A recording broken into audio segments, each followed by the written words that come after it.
నమస్తే welcome to our channel. Prakash Raj చేసిన sensational comments ఇప్పుడు వైరల్ గా మారాయి. ఒక తమిళ్ ఛానల్ కి ఇంటర్వ్యూ ఇస్తూ పవన్ కళ్యాణ్ ని కొన్ని వ్యాఖ్యలు చేశారు. సో దాని గురించి డిస్కస్ చేద్దాం.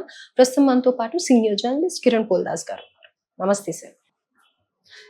సో ప్రకాష్ రాజ్ గారి కామెంట్స్ కొత్త ఏం కాదు. ఆఫ్ కోర్స్ అడపదడప చూస్తూనే ఉన్నాం, వింటూనే ఉన్నాం. ట్వీట్ అయినా చేస్తారు, లేకపోతే ఆయన వీడియోస్ అయినా రిలీజ్ చేస్తూ ఉంటారు. అయితే రీసెంట్ గా మొన్న జరిగిన ఒక తమిళ్ ఛానల్ ఇంటర్వ్యూలో ఆయన ఫుట్బాల్ తో కంపేర్ చేస్తూ పవన్ కళ్యాణ్ గారిని మాట్లాడారు. సో దీన్ని ఎలా చూడాలి అని అంటారు?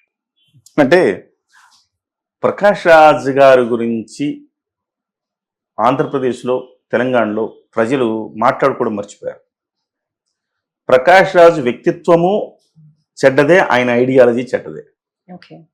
ఇవాళ ఈ కమ్యూనిస్ట్ అనబడే వాళ్ళు ఏం చేస్తున్నారంటే, కమ్యూనిజం అంటే వాళ్ళు అనుకుంటారు హిందుత్వాన్ని వ్యతిరేకించడం అనుకుంటారు. కమ్యూనిజం అంటే దానికి సరైన అర్థం కూడా ఇవాళ లేదు అని చెప్పాలి. ప్రజలు ఆదరించడం మానేశారు. ఇవాళ కమ్యూనిస్టులకు ఆంధ్రప్రదేశ్లో కానీ తెలంగాణలో కానీ స్థానం ఉందా అంటే లేదు. ఆంధ్రప్రదేశ్లో అయితే కనీసం పోటీ చేయడానికి కూడా, వాళ్ళతో పొత్తు పెట్టుకోవటానికి కూడా ఎవరు ముందుకు రావట్లేదు. ఆయనది కమ్యూనిస్టు భావజాలం. ఈ భావజాలాన్ని వదిలేసి కమ్యూనిస్టు దేశాలు వదిలేసి అభివృద్ధి వైపు పరుగులు పెడతా ఉన్నాయి. ఇంకా కాలం చెల్లిన సిద్ధాంతాలను పట్టుకుని వేలాడుతున్నాడు. కాబట్టి ప్రకాష్ రాజు, ప్రజలకి ప్రకాష్ రాజు వల్ల కించిత్ ఉపయోగం ఉందా అండి? ఏమీ లేదు. పవన్ కళ్యాణ్ గారి గురించి మాట్లాడే స్థాయా? ఎందుకు అంటున్నానంటే, పవన్ కళ్యాణ్ గారు ఈయన అంటాడు, ఆయన అసలు కొన్నిసార్లు గద్దర్ భావజాలం అంటాడు, చెగువేరా అంటాడు, ఇప్పుడేమో హిందుత్వ గురించి మాట్లాడుతున్నాడు. అరే మాట్లాడద్దా? గద్దర్ భావజాలము, చెగువేర భావజాలం అంటే ఏంటి? దేవుడు లేడని చెప్పటమా? పెరియార్ భావజాలం అంటే దేవుడు లేడని చెప్పడం కాదు. అందులో ఉన్న మంచిని గ్రహిస్తాడు. మనం ఒక సినిమా చూస్తామండి, మంచి చెడు రెండు ఉంటాయి. మంచిని స్వీకరించాలి.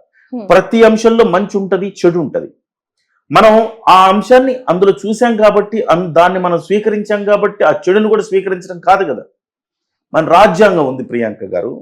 రాజ్యాంగం అనేక దేశాల సమాహారం. ఈ లండన్లో ఉన్న రాజ్యాంగంలో ఈ ఒక్క మంచి పాయింట్ అని ఇక్కడ తెచ్చిపెట్టుకున్నాం. అమెరికాలో ఈ మంచి పాయింట్ అని తెచ్చిపెట్టుకున్నాం. తర్వాత పలానా దేశంలో ఈ మంచి పాయింట్ ఉందని తెచ్చిపెట్టుకున్నాం. ఇలా మన రాజ్యాంగం తయారు చేసే క్రమంలో ఇతర దేశాల్లో ద బెస్ట్ ప్రాక్టీసెస్ ఏ ఉన్నాయి అవన్నీ తీసుకొచ్చి పెట్టుకున్నాం మనం. అంటే ఏంటి? మంచిని స్వీకరించు, చెడును వదిలే. ఇవాళ పవన్ కళ్యాణ్ గారు లెఫ్ట్ భావజాలలో మంచిని స్వీకరించాడు, రైట్ భావజాలలో మంచిని స్వీకరించాడు. ఒక మానవత్వం కలిగిన వ్యక్తి. ఆయన లెఫ్టిస్ట్ కాదు, రైటిస్ట్ కాదు, ఆయన హ్యూమనిస్టు. ఈ విషయం ప్రకాష్ రాజ్కి తెలియాలి. 21 సీట్లకి 21 సీట్లు గెలిచి దేశంలోనే ఒక సంచలనం సృష్టించిన నాయకుడు పవన్ కళ్యాణ్ గారి గురించి మాట్లాడుతున్నాడు ఇంకా అంటే, ప్రకాష్ రాజ్ సిగ్గు తెచ్చుకోవాలి. సిగ్గు శరం ఉందా ప్రకాష్ రాజ్ నీకు ఇవాళ అని అడుగుతున్నాను నేను. స్టాలిన్ తో కంపేర్ చేశారు. అక్కడ ఏమని కంపేర్ చేశారు స్టాలిన్ తోటి? సమానత్వం అని ఒక నాయకుడు మాట్లాడుతూ ఉంటే, ఇంకొకరేమో ఆంధ్రాలో ఉండే డిప్యూటీ సీఎం ఏమో హిందుత్వం అని మాట్లాడుతున్నారు అని అనేసి కంపేర్ చేసి మాట్లాడుతున్నారు. ఆయన హిందుత్వంలోకి రమ్మని ఎవరిని చెప్పలా.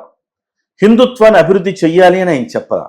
హిందూ మత ఆచారాలకు భంగం కలిగితే నేను ఒక హిందుత్వవాదిగా నేను బయటకు వస్తా అన్నాడు. అంటే ఇక్కడ మనం ఉన్మాదం కాదు, ఇది వాదం మాత్రమే. ఉన్మాదం ఎవరికి ఉంది? ప్రకాష్ రాజుకు ఉంది ఉన్మాదం. ఏ రకంగా? కమ్యూనిస్టు భావజాలం పేరు చెప్పేసి హిందుత్వాన్ని వ్యతిరేకించడమే కమ్యూనిస్టు భావజాలం అనుకునే ఒక మూర్ఖపు కామని ప్రకాష్ రాజ్. అంతకుమించి అతనికి ఏం తెలుసండి? కనీసం అతని క్యారెక్టర్ కూడా సమాజం మెచ్చని క్యారెక్టర్ అతనిది. సమాజమైన అతని క్యారెక్టర్ని మెచ్చుతుందా అంటే, ఎవరికైనా మీరు ఎప్పుడైనా చూసారు ప్రకాష్ పలానా కార్యక్రమానికి కోసం విరాళం ఇచ్చారు, ప్రకాష్ రాజ్ పలానా వాళ్ళకి సహాయపడ్డాడు, ప్రకాష్ రాజ్ పలానా మంచి పని చేశాడని ఎప్పుడైనా చూసారా మీరు? మహా అంటే ఆ ఎన్నికల ప్రచారానికి ఉపయోగపడుతుందని తెలంగాణలో 2 రోజులను ఏదో దత్తత తీసుకున్నా అంటే ఎప్పట్లోనూ దానికి సంబంధించిన ఆయన చేసిన యాక్టివిటీస్ కూడా ఏం కనపడవు. కానీ పవన్ కళ్యాణ్ గారు, ఆయన ఈ 25 ఏళ్ల జర్నీలో ఆయన సినిమా హీరో అయిన ముందుగానే, అయిన తర్వాత మనకు అందరూ ఆయన పరిచయం అయ్యారు. ఆ రోజు నుంచి ఇవాల్టి దాకా కొన్ని కోట్ల రూపాయలు వితరణ చేసిన గొప్ప మానవతావాది ఆయన. అది చూడరా? అంటే ఒక పార్శ్వం చూస్తారా మీరు? హిందువుల గురించి మాట్లాడితే మీకు కాలిపోద్దా, మండిపోద్దా? నాకు అర్థం కాలేదు. ఎందుకంత ద్వేషం మీకు హిందుత్వం అంటే, హిందూవాదులు అంటే, లేకపోతే హిందూ సమాజం అంటే మీకు ఎందుకంత ద్వేషం అని నేను అడుగుతున్నా. మీరు పవన్ కళ్యాణ్ గారి మీద కాదు మీరు విద్వేషం రెచ్చగొడుతున్నది, విద్వేషం చిందిస్తున్నది. మీరు హిందూ సమాజం మీద మాట్లాడుతున్నారు. మీరు రేపొద్దున ఇస్లాంలో ఏదైనా సమస్య వస్తే ముందు నిలిచేవాడు పవన్ కళ్యాణ్ మాత్రమే. పెద్ద ఆయన అంటాడు, నువ్వు హిందూ అయితే ద బెస్ట్ హిందూగా ఉండు, నువ్వు ముస్లిం ఇస్లాంను పాటిస్తే ద బెస్ట్ ఇస్లాం ఉండు. ఏ మతమైనా ఏ కులమైనా మంచినే బోధిస్తుంది కదండి. భగవద్గీత కావచ్చు, బైబిల్ కావచ్చు. నువ్వు నమ్మిన సిద్ధాంతానికి కట్టుబడి ఉండి నువ్వు సమాజానికి హితం చేసే ఒక పని చేయంటారు అంతే. సో ఈ క్రమంలో ప్రకాష్ రాజ్ అంటున్నట్టుగా ఆయన ఫుట్బాల్ అనుకుందాం మనం. ఎస్, మంచి ఉంటే అక్కడికి వెళ్తాడు. ఫుట్బాల్ ఆయన జనం కోసం. మొన్న మీరు 6 చనిపోతే వాళ్ళ బాధిత కుటుంబాల దగ్గరికి వెళ్ళి కింద మోకాళ్ళ మీద కూర్చొని క్షమాపణ అడిగాడు. ఎస్, ఆ రకంగా మీరు అనుకుంటే ఆయన ఫుట్బాలే. మంచి కోసం, జనం కోసం, కింద పొర్లడం కోసం కూడా ఆయన ఇక్కడ వెనకంజ వేయడు ఆయన. ఎస్, ఆయన ఫుట్బాలే. మంచి కోసం ఫుట్బాల్గా మారతాడు, మంచి గోల్స్ చేస్తాడు, మంచి వైపు నిలబడతాడు. మీలాగా మూర్ఖుడు కాదు, ఏదో